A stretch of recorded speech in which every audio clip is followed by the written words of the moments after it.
Rick versus Evil Morty, Pickle Rick versus Mr. Meeseeks, Birdperson versus Squanchy. The ultimate Rick and Morty showdown is pure chaos, genius, rage, and interdimensional madness collide. Who would actually win this wild multiverse battle? Drop your pick before Rick resets the timeline again. Evil Morty. Your bird ass down. Tammy? The one Morty who said, "Forget being a sidekick, I'm running the show." From his debut in close Rick counters of the Rick kind, he fooled everyone into thinking Evil Rick was the villain, only to reveal that he was the real puppet master. That eye patch? Not just a fashion statement, it was literally how he controlled his Rick, hardcore. While other Mortys cry, panic, or beg for approval, Evil Morty played 4D chess across universes. Then he leveled up in the Ricklantis mix-up, ran for president of the Citadel, and actually won. Suddenly, the underdog Morty became the ruler of the Ricks. Absolute madness. And then came Rick Mirai Jack. Evil Morty's true goal wasn't power, it was freedom. He wanted to escape the central finite curve, a universe-sized cage trapping Ricks as the smartest beings alive. When he stepped through that golden portal, backed by one of the best scores in the series, it wasn't evil. It was liberation. He didn't destroy the system. He outgrew it. Chills. Pure chills. Evil Morty isn't just a villain, he's a legend, and fans everywhere are waiting for his epic return. A little more off the top. You were saying Garment District Rick? Ah yes, the Lighthouse Keeper. The man, the myth, the walking TED Talk nobody asked for. This guy appears in one episode, Look Who's Purging Now, and still manages to be more annoying than Jerry on a good day. Rick and Morty land on a planet celebrating its own version of the Purge, chaos, violence, and free murder night. What could possibly go wrong? After getting their portal gun and ship stolen, they stumble upon a lonely lighthouse and meet Mr. I'm a tortured artist. He offers to help, but only if they listen to his screenplay. Bad move, Morty. While Rick's trying to fix the beacon, Morty's trapped in script hell. Fade in, exterior unnamed city day. The hustle and bustle is a symphony, bro, please. Even Rick's burps have better structure. When Morty dares to give honest feedback, this wannabe Tarantino goes full rage mode. Turns out he didn't want notes. He wanted validation. Classic. So Morty, finally done with this human snooze fest, sends him flying down the stairs. Fade out. Fans loved it. The Lighthouse Keeper became the galaxy's poster child for can't take criticism. Honestly, he deserved that stair trip more than Jerry deserves marriage counseling. He dragged it out of me! I'm taking down this beacon. No, stop! That's not fair! Just because you hate your own... Ah yes, Tammy. The ultimate she looked normal until she ruined everything character. If Mr. Poopy Butthole is the symbol of pure innocence, then Tammy Goodman is the fiery embodiment of betrayal. Remember that wedding episode where Birdperson finally found happiness? Yeah, she turned that love story into a massacre. When Tammy first shows up and gets swifty, she seems harmless. Just your average bubbly high schooler with questionable taste in men. I mean, dating Birdperson, a millennia-old alien warrior? Gross. But okay, we've seen weirder. For a while, fans actually rooted for them. Birdperson deserved joy, even if it came with teenage slang and selfies. Then came the wedding. The vibes? Pure celebration. Rick's drunk. Everyone's happy. Until Tammy grabs the mic and drops the ultimate betrayal bomb.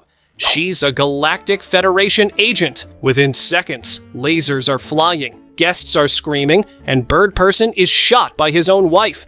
Like, ma'am, therapy exists. She didn't just fool a guy. She emotionally assassinated the most honorable being in the show. Fans never forgave her. And honestly, neither did Rick. Tammy isn't just a villain. She's the heartbreak that broke the fandom. Every rewatch hurts. Thanks, Tammy, for nothing. If you could travel to any universe with Rick, but had to leave one thing behind forever, what would it be? For the Galactic Federation, and you guys are a group of wanted criminals, and this entire... Ooh-wee! Grab your portal gun and emotional support pickle, because it's time to talk about the most poopy butthole. Yeah, that's his real name. Don't laugh. Okay, actually, do laugh, it's impossible not to. He pops into our lives during Total Recall, where alien parasites are implanting fake happy memories into the Smith family's brains. The rule? If all your memories of someone are good, they're fake. Easy, right? Then this little yellow legend shows up, smiling, laughing, acting like he's been part of the family forever. So, naturally, Beth shoots him.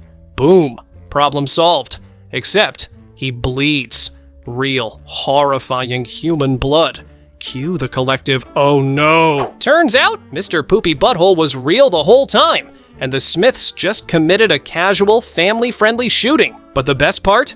He forgives them.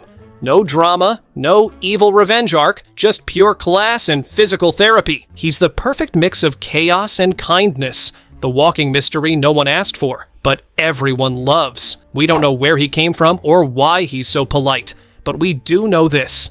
Every ooh-wee makes the multiverse a little brighter. Is something wrong? Okay, deep breath, portal travelers. This next one isn't funny, not even a little. You might think Mr. Jellybean sounds like a silly candy mascot. But no, this guy is one of the darkest, most disturbing characters ever to appear in Rick and Morty. When Rick and Morty drop into a fantasy world full of knights, villagers, and fairy tale charm, Morty's eager for an old-school quest. Everything seems fine, until he goes into a tavern to use the bathroom. That's where he meets Mr. Jellybean. At first, the scene feels light. Jellybean's acting friendly, offering encouragement, and then suddenly, it turns horrifying. What follows is one of the most uncomfortable moments in the entire show. An assault that isn't played for laughs, isn't censored, and doesn't cut away. It's raw, painful, and deeply unsettling. Morty fights back and escapes, but the damage is done. He's terrified, trembling, and unable to even tell Rick what happened. Rick notices something's wrong and tries to cheer Morty up with a happy ending to their adventure, giving gold to the poor. But then, in a chilling twist, the villagers reveal their beloved king, Mr. Jellybean. Rick's face says it all. When they finally return home, he quietly teleports back and takes the shot. One blast, one end to the monster behind the crown. What makes King Jellybean so horrifying isn't just the act, it's the realism. He's not a cartoon villain or cosmic god. He's a predator hiding behind a smile, a position of power and false kindness. That's why fans skip the scene entirely. It hits too close to real life. It's a powerful, haunting reminder that Rick and Morty, for all its sci-fi chaos, sometimes uses its weirdest moments to say something painfully human. Jellybean สวัสดีมิสเตอร์ Jellybean ผมมอร์ตี้ผมกับตาผจญภัย I'm Mr. Meeseeks. Look at me. Yeah, that line lives rent-free in every Rick and Morty fan's brain. Who knew a bright blue stress ball of a creature could become both a pop culture icon and a philosophical nightmare? Concept is genius. Push a button on the Meeseeks box, and poof, friendly blue being appears to help you with one task. Once it's done, it vanishes forever in bliss. Simple, right? Well, not when Jerry's involved. Beth and Summer's Meeseeks vanish peacefully. Beth finds completeness, and Summer gets popular. But Jerry? He just wants to take 2 strokes off his golf game. Seems easy, until it isn't. His Meeseeks can't handle the failure. The longer they exist, the more they suffer. Soon, there's a whole army of blue maniacs screaming, arguing, and plotting the unthinkable, killing Jerry just to end their agony. That's the dark brilliance of it. Rick and Morty turns a simple self-help gadget into a full-blown existential horror show. So next time you say, I'm Mr. Meeseeks, look at me. Remember, they're smiling through the pain. Meeseeks, what about your short game? Oh my god, oh my god. Imagine a friend who's calm, wise, and unshakable, and also a literal bird. That's Birdperson, the feathered philosopher, galactic rebel, and Rick's rare, emotionally stable anchor in an otherwise chaotic universe. While most people fear or despise Rick, Birdperson just understands him. Think Yoda with interdimensional PTSD. He's not just a drinking buddy, he's a war comrade. Rick and Birdperson literally fought side by side in the Galactic Federation Rebellion. These two are battle-tested friends who've seen the worst the universe can throw at them. And even though Rick hides everything behind sarcasm and burps, Birdperson is the one who makes him drop the act. When Rick delivers a heartfelt speech at Birdperson's wedding, it's a rare window into Rick's genuine emotions. Then, Tammy happens. The galaxy's most chaotic bridezilla reveals she's a Federation agent and kills Birdperson at his own wedding. Fans were heartbroken, and Rick was devastated. But Rick doesn't just sit in grief. He spends years trying to bring Birdperson back to life, painstakingly restoring his memories. For Rick, Birdperson isn't just a friend. He's proof that even the universe's ultimate cynic can care. In a multiverse filled with chaos, betrayal, and nihilism, Birdperson is the steady constant. He reminds us that even Rick Sanchez, the ultimate mess of genius and destruction, has a heart buried beneath the booze, the cynicism, and the portal guns. Loyalty and friendship can survive even the harshest galaxies. Planet Earth. In a lot of ways, what I really am is a deep cover agent for the Galactic Federation, and you guys are a group of wanted criminals, and this entire building... You know Summer Smith, girl who can outsmart alien warlords, but still loses her mind when her phone battery hits 2%. She's teamed up with the literal devil, survived the apocalypse, and still finds time to argue with Morty over who gets shotgun. That's talent. Summer's one of Rick and Morty's most divisive characters. Some fans think she's a total boss, confident, clever, and ready to handle whatever insane chaos Rick throws her way. I mean, she once hacked alien tech and negotiated with space criminals like it was just another Tuesday. That's impressive. But then there's the other Summer, the one who complains about everything hijacks Rick and Morty's adventures and acts like the universe revolves around her. She can go from genius problem solver to whiny teenager faster than Rick downs a flask. This inconsistency is what splits the fandom. One episode, she's a hero. The next, she's unbearable. It's like the writers can't decide if she's Rick's prodigy or just the family's chaos engine. Still, love her or hate her, Summer adds the perfect dose of teenage mayhem to the show. Because let's face it, every family needs at least one drama queen, even across dimensions. Get ready to be more excited, because the next name will get you buzzing. Hey, Morty! Give me your flask! I turned myself into a pickle, Morty!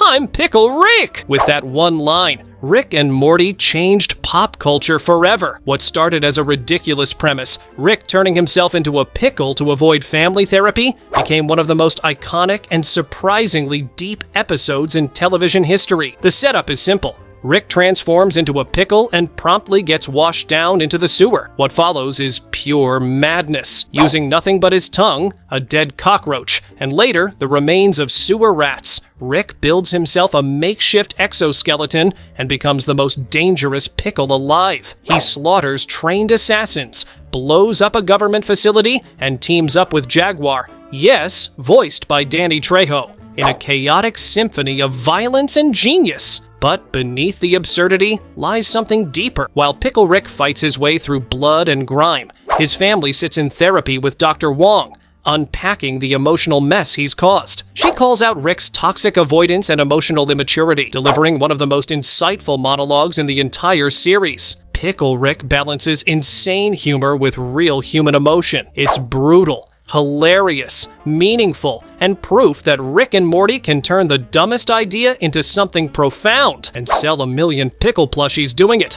Smash that subscribe button, or, you know, something really bad might just happen. Your choice. Like it, so you asked.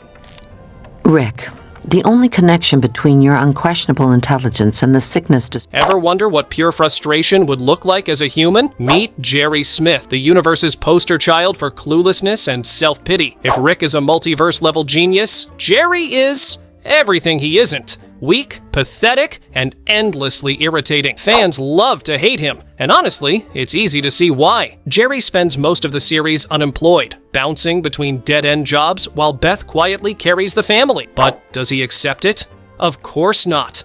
He blames everyone else for his failures, whining and fishing for sympathy like it's a survival skill. In Rick Potion number 9, when Rick accidentally turns humanity into Cronenbergs, Jerry's priority isn't survival. Nope! It's proving Beth needs him. An apocalypse? Perfect backdrop for ego stroking. Even in the separation arc, his character growth is him feeling sorry for himself and trying to guilt-trip Beth. He lacks self-awareness so profoundly that it's impressive. Rick might be cruel, but he knows it. Jerry thinks he's a misunderstood hero. Spoiler, he's not. He's the family's emotional anchor of dysfunction, a symbol of selfishness, laziness, and entitlement without charm or skill. Jerry is the kind of character that makes you want to throw your cereal at the screen. simultaneously tragic, pathetic, and endlessly infuriating. In a universe of brilliant chaos, he's just Jerry. Ever wonder what would happen if Einstein, a raging alcoholic, and a multiverse-level sociopath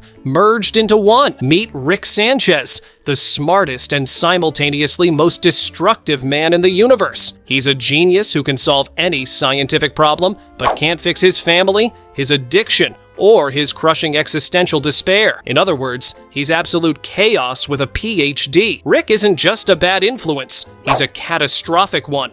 He's abandoned versions of his family, destroyed civilizations, and treats everyone around him like disposable lab equipment. Yet, fans can't look away. Why? Because Rick embodies the ultimate anti-hero. Brilliant, nihilistic, funny, and devastatingly self-aware. He knows he's poison, yet he can't stop being him. Behind the sarcasm, portal guns, and absurd adventures, Rick is broken. The death of his wife and daughter shattered him, turning grief into genius-fueled recklessness. His omnipotence highlights his humanity, or lack thereof. He can manipulate reality, but cannot escape depression, addiction, or loneliness. Rick Sanchez is the beating heart of Rick and Morty. He's aspirational in his intelligence, cautionary in his morality, and tragic in his humanity. Without Rick, the show is just another animated sitcom. With him, it's a wild, darkly funny meditation on life, family, and the crushing weight of knowing too much. Love him, hate him, but you can't ignore him. So did you help build the Citadel? Did you just lie to me about everything? Can't we just sneak through the cave base? We turned a new leaf, Morty. We're back to simple adventures. It's not a new leaf until you tell me everything. Morty, we really don't have time for this. The whole place is gonna blow. No, I don't trust you. And hey, don't stop here. Click the next clip to see more wild Rick and Morty chaos unfold.